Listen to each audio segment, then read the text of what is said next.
In this video we're going to consider a to the minus x, but now b is a fraction. So first of all we're going to draw again 2 to the minus x, the green mother graph in this case. Remember I said we could have used any other base there, 2 to the something. We can have 3 to the minus x, but I just used the 2 to the x to compare the different b values.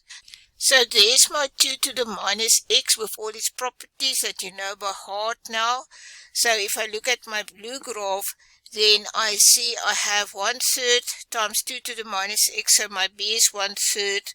My domain is the real numbers. My range is from 0 to infinity. I do not have an x-intercept. My y-intercept is 1/3 times 2 to the minus 0, which is 1/3. My horizontal asymptote is y equal to 0, which is the x-axis. If I look at my red graph, then my h of x is a quarter times 2 to the minus x, so my b is a quarter.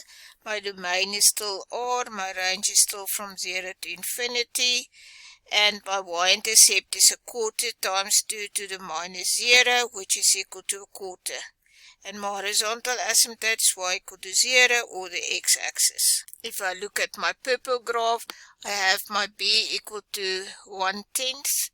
My domain is again r, my range is from 0 to infinity. I do not have an x-intercept, but my y-intercept is 1/10 of 2 to the power of minus 0, that is 1/10. My horizontal asymptote is again the x-axis. So let us look at the graphs. If we look at the graph, then we see this is our y equal to 2 to the minus x. At x equal to 0, it will have a y-intercept of 1, so it cuts the y-axis at 1. At e, we will have the value 2 to the minus 1, because x is 1 in that case, so that will give us a value of a half. The next one, the blue graph, is 1/3 times 2 to the minus x. The red graph is y equal to quarter times 2 to the minus x, and the purple one is 1/10 times 2 to the minus x. And you will notice that the blue and the red and the purple are below this green graph for all x values, and we can see it here. I've calculated the values at -1, and I've calculated the values here at +1 and 0. They are the intercepts. We also calculated that. If you look at the whole picture here, you see that the 2 to the minus x times a fraction will be below the graph, just y equal to 2 to the minus x. Note that the blue graph is shrinked vertically with a factor of 3, and the red graph is shrinked with a factor of 4, and the purple graph is shrinked with a factor of 10. All of them vertically shrinked. I've included a table. At x equal to 0, I get my y-intercepts.